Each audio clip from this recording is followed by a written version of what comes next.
All right, we're back, everybody, and we are humbled and honored to be joined on the horn by the lovely former NXT superstar. You can catch her performing for I Believe in Wrestling. She's always at the Team Vision Dojo. Ladies and gentlemen, Zeda. Hi. How are you doing today? You're very, very busy, lady. Very busy. I know. I've been running around all day since 9 this morning, but it's good. Nice to be busy. Such is the life of a professional wrestler. So, why don't you go ahead and get us kicked off, Dave, because we got a number of things that we want to kind of go over with you. Absolutely. All right. Well, I guess the first and most obvious question would be to give everyone some background on where you're from, a little bit about yourself as a kid growing up. I know you're from Richmond. Tell us about that. So I am from Virginia. I'm actually from Charlottesville, but I'm billed from Richmond. It's only like 2 hours away, like an hour and a half, 2 hours from Charlottesville. But I went to Richmond, lived there for several years, like probably 7 years, in college there. So I would say I did most of my growing when I was in Richmond, so that's why I picked Richmond. As a kid, I was shy, quiet, art girl that got bullied a lot.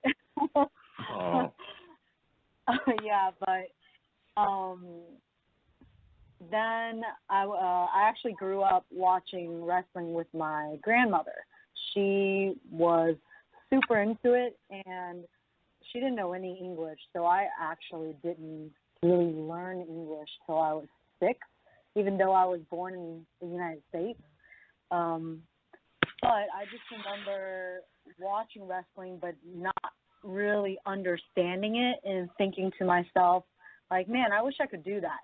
But I just never felt like it was a possibility because I didn't even do sports back then.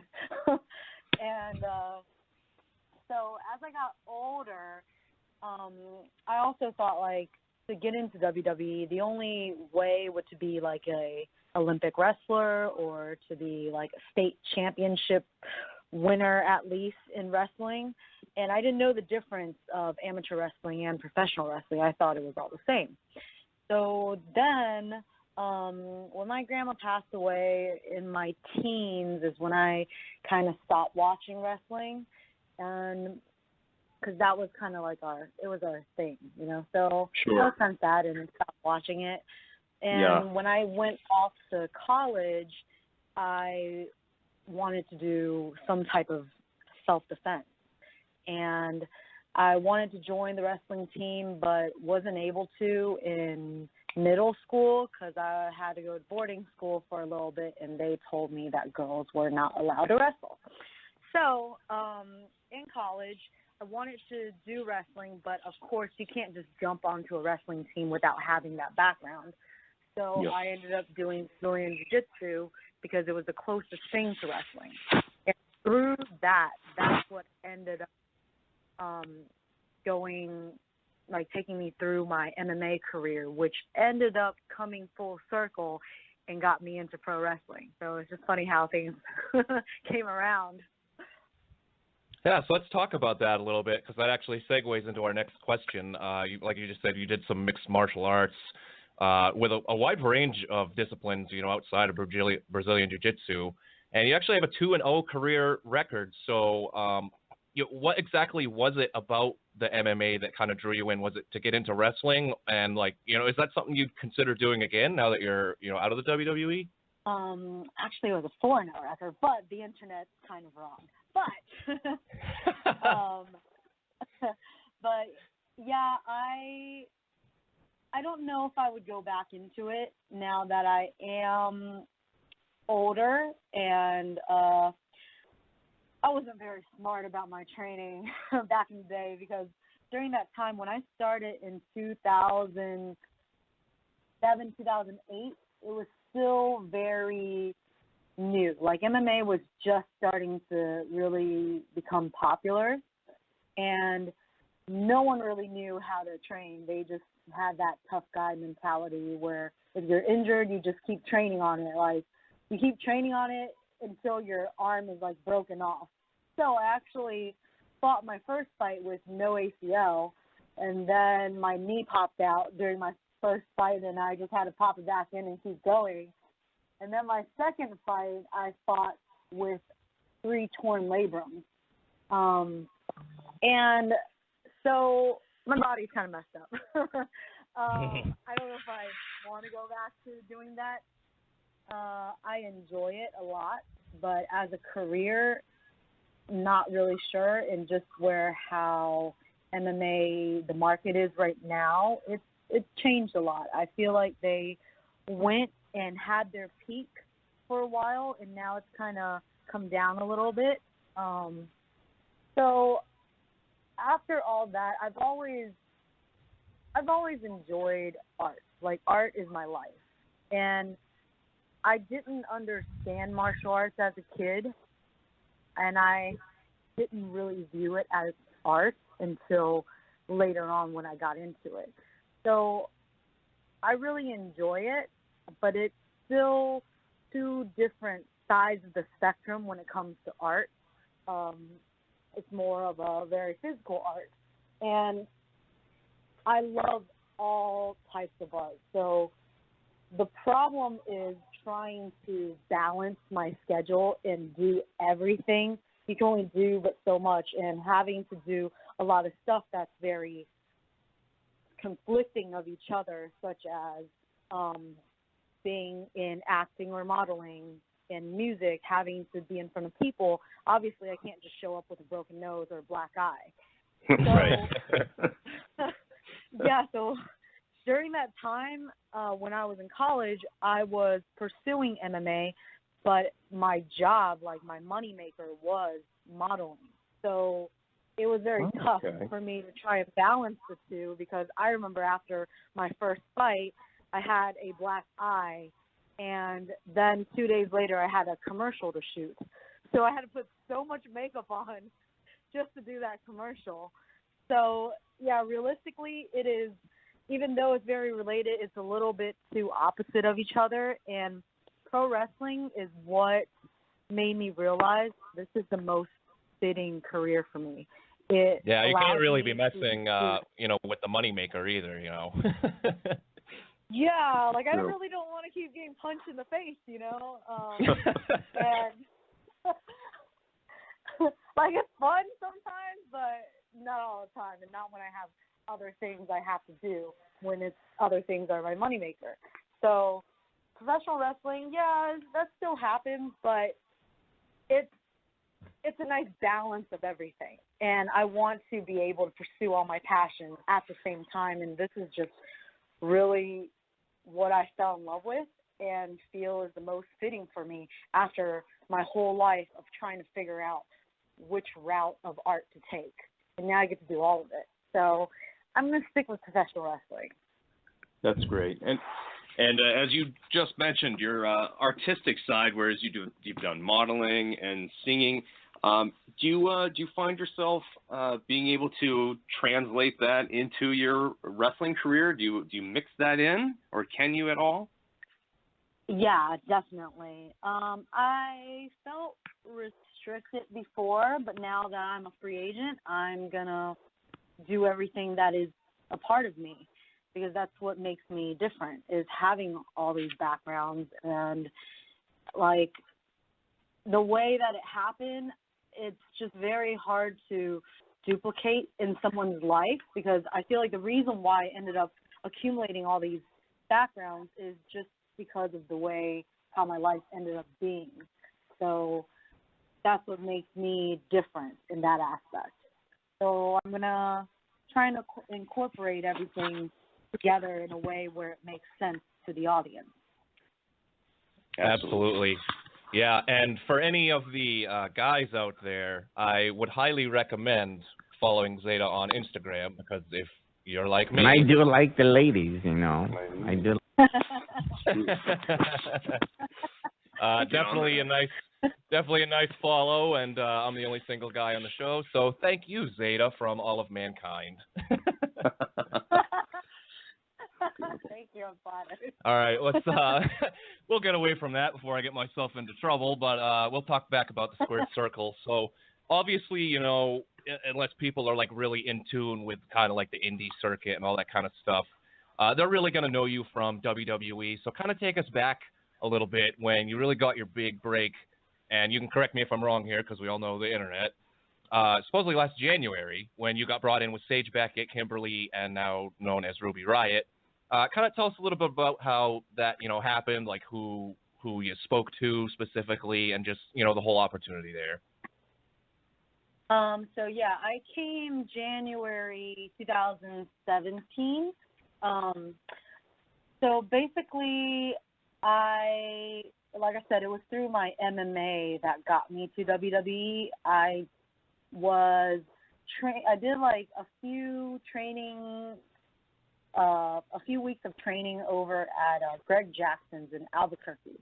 And when I was there, I met this girl who writes for Fight Magazine, and she interviewed this fighter who fought Brandon Vera on ONE FC, which is a gigantic MMA company over in Asia.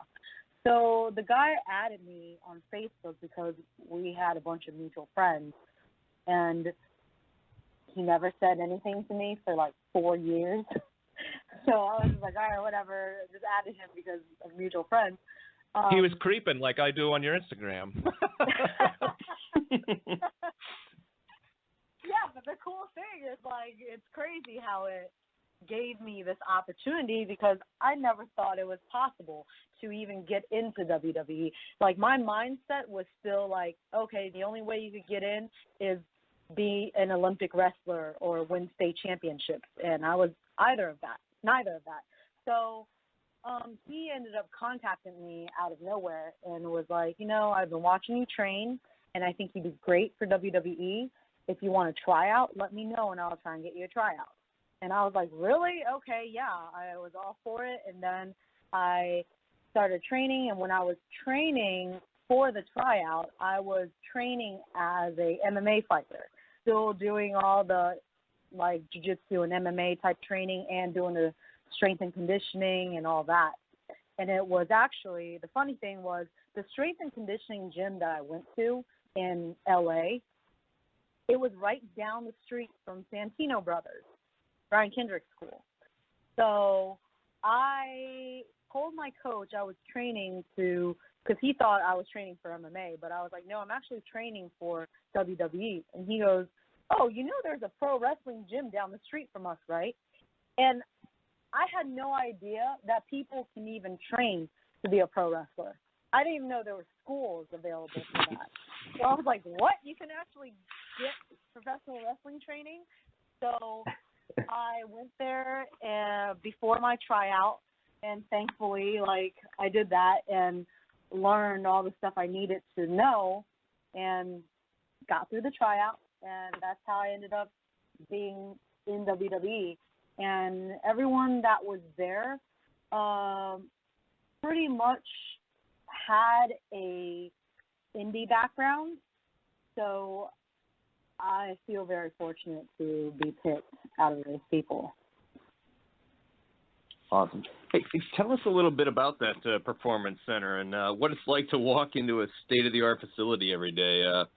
Were you awestruck by it, or were you more of the mindset like, yeah, I'm ready to kick ass now? It's like both.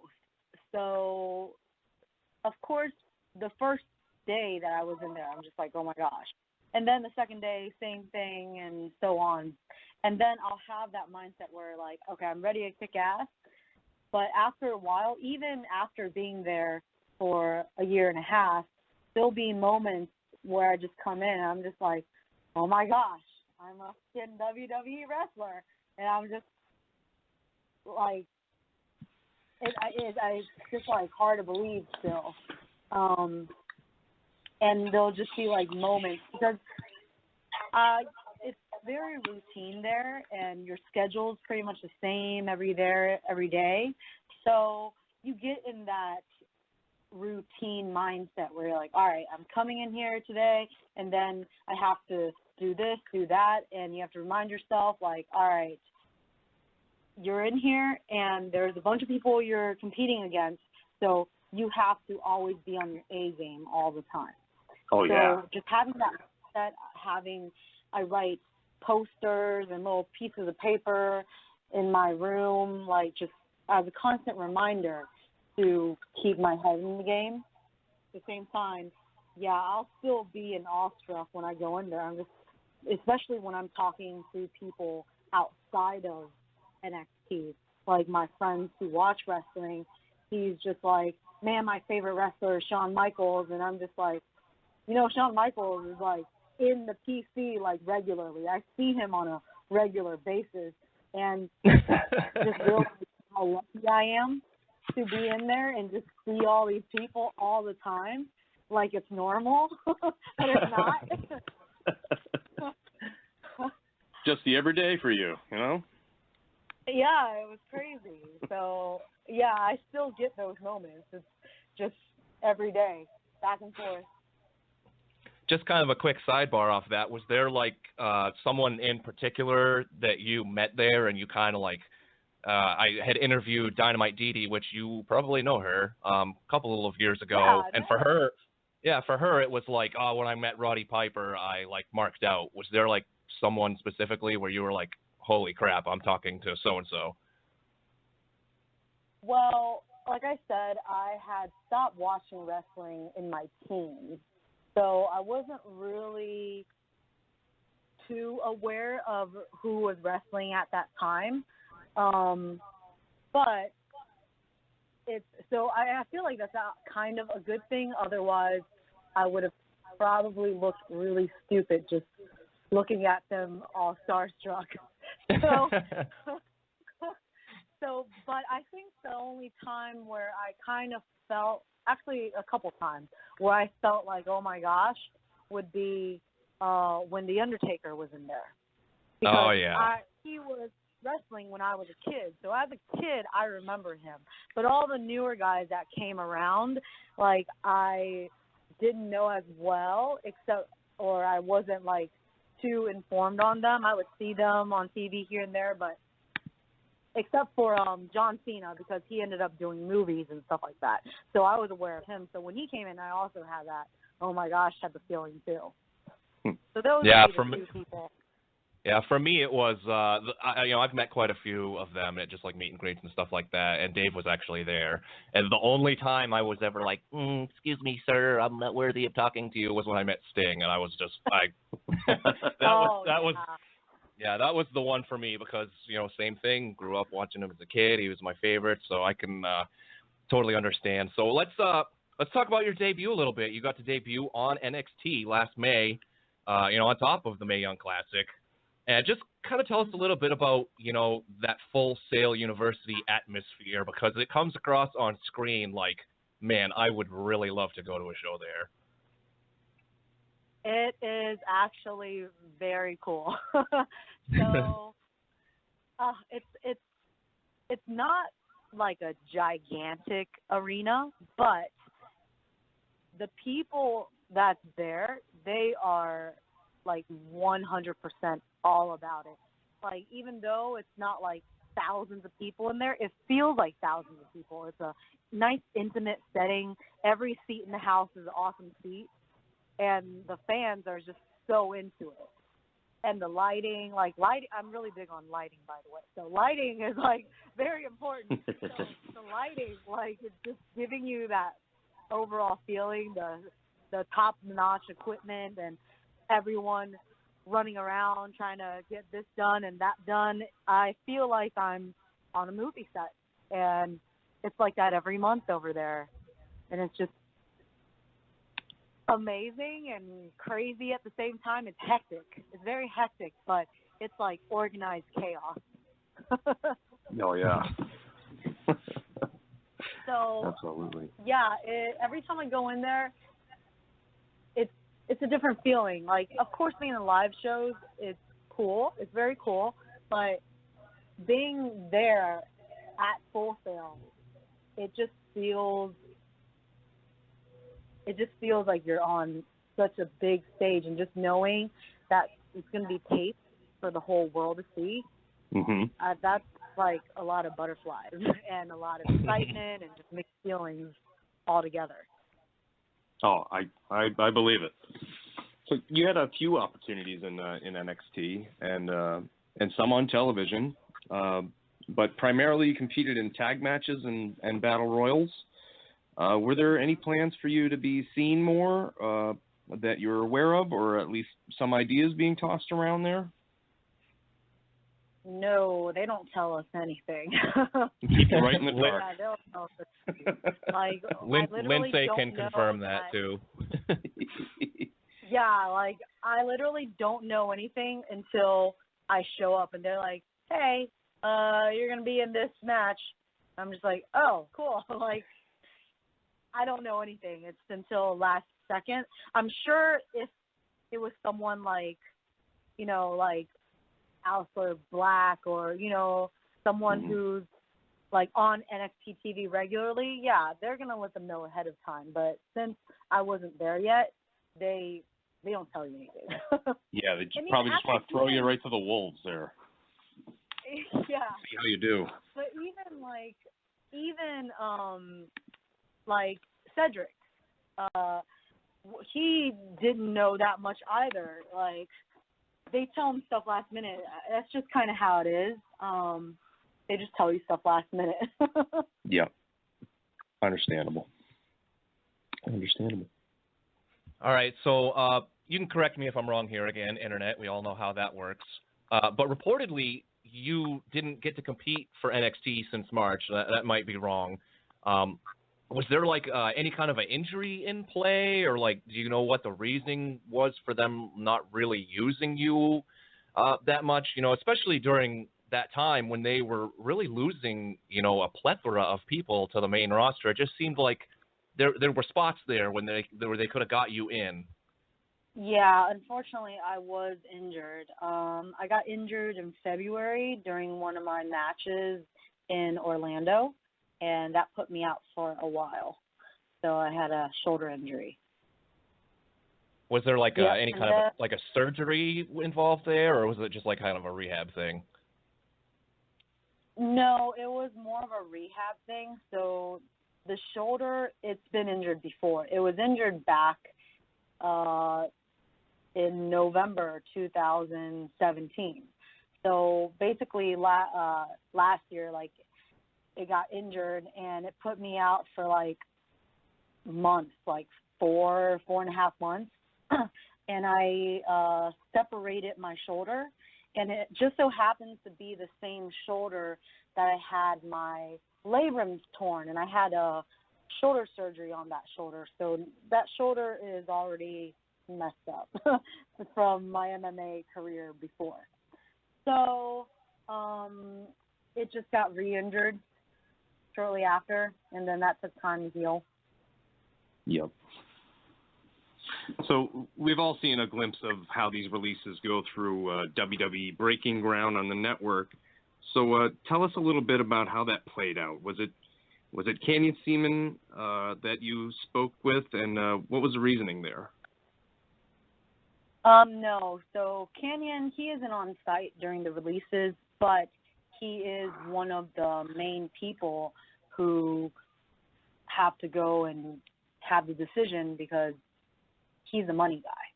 Right. So it's actually Matt Bloom and a middle guy, like the manager, like the building manager that's there that has to be there for it because he's the neutral guy. Yep. So they said that there are more people coming and that they want me to be more developed. But the door is always open if I want to keep wrestling, and that was really it. It was short and sweet, and yep. I was like, all right, I'm going to keep training, I'm going to keep wrestling, and I'll come hit you guys up later. Right. Awesome. So I think you kind of just touched on it a little bit there, but a lot of people, I think, would probably take getting let go from the WWE, which, is really considered the dream job, as like, major blow, might like doubt whether they're in the right business, or it just like kind of might put them down in the dumps in general. So how do you kind of turn that in your favor into like a positive? Like, how do you turn that frown upside down? Well, yeah, I mean, I was definitely sad about it. I mean, yeah, I'm sad about it, really sad about it, because I do feel like I, in a way, lost my dream job. But at the same time, like, going to WWE, that was really the beginning of my sports entertainment career. And especially not coming from professional wrestling, there was a lot to learn, like not just within wrestling, but everything else that comes with it. And on top of that, I was so busy dealing with helping be the translator there and helping get the Chinese crew acclimated to the U.S., and it really took a lot of time away from me.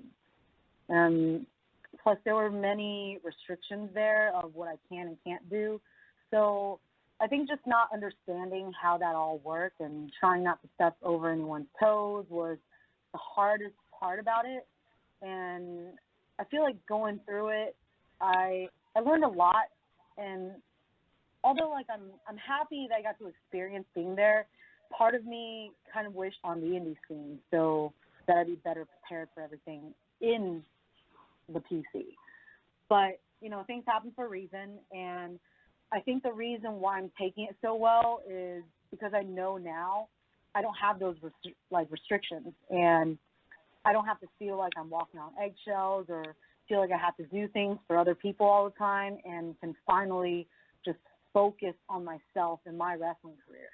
So that's like the silver lining to it, and I'm excited to be able to wrestle different people around the world with different styles and really just have the freedom to be myself and experience it and figure out what the crowd really wants, rather than being told, oh, you can't do this, no, you can't do that, you know. Right.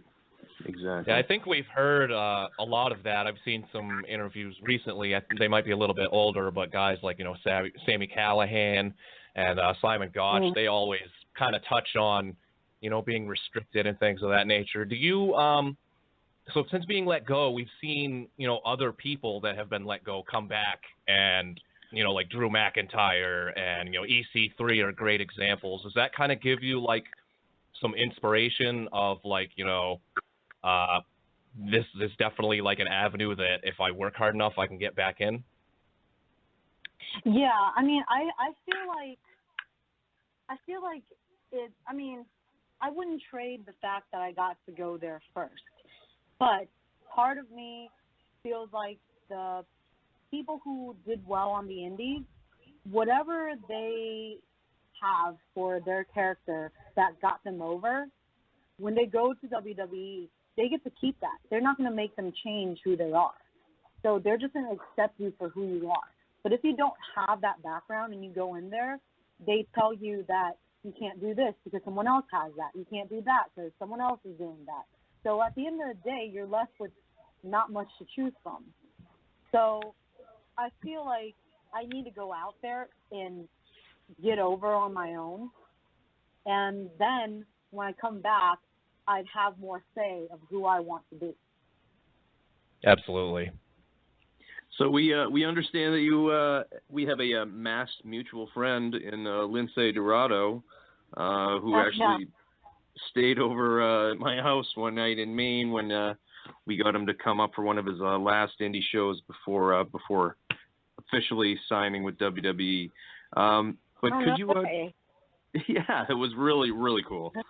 But could you tell us a little bit about your friendship with him? He's always been cool with me since the beginning when I got signed, and we have mutual friends, went to the same house gatherings and barbecues, and he's just always been really kind and helpful. So yeah. I'm really grateful to have him as like someone as talented and seasoned as him to like stand behind me and help me and just kind of understand this wrestling world better. Absolutely. He's like Seems like one of the nicer guys I've ever met in wrestling. I'm sorry? I was just saying that he's probably one of the nicest guys I've ever met in the wrestling industry. Just very courteous to everybody involved, and was more than willing to help anybody breaking out into the business. Just an all-around good guy, and very, very friendly. Like he is he's like, you can tell he's just super passionate about it. And if he sees that you have the passion for it, he's going to come and help you. And that's what's awesome about it, because it's like, even though you're your own person when you wrestle, it's still very much almost like a team sport in a way. Yes. He's very helpful with everything. So for the greater good of professional wrestling. Definitely, yeah. I know I can speak for Dave on this, but yeah, we were kind of worried about him there for a while because he was not really getting an opportunity, and they were bringing in more masked wrestlers to 205 Live, and it was just like, oh man, I don't know if he's gonna make it. But now it's great to see him getting a chance with this Lucha House Party, which is really catching fire. So shout out to Lindsay there. It's really nice to see him getting his opportunity. Yeah. So you see him fairly frequently, actually, at the Team Vision Dojo. So why don't you tell us a little bit about what you've been doing over there, your recent alliance with Renee Michelle, who was also in the Mae Young Classic, because I see all of this because they send me press releases. So why don't you kind of tell us a little bit more about it? So I get to see him like every Wednesday pretty much, and he puts us through these crazy workouts and drills and stuff, and during the time like, oh, I hate you, but I know you're going to make me better. So it's really nice because the thing is, he lets me learn what I want to learn. Like, I feel like at this point with doing sports for so long, I know my body enough to know whether I can handle something or not.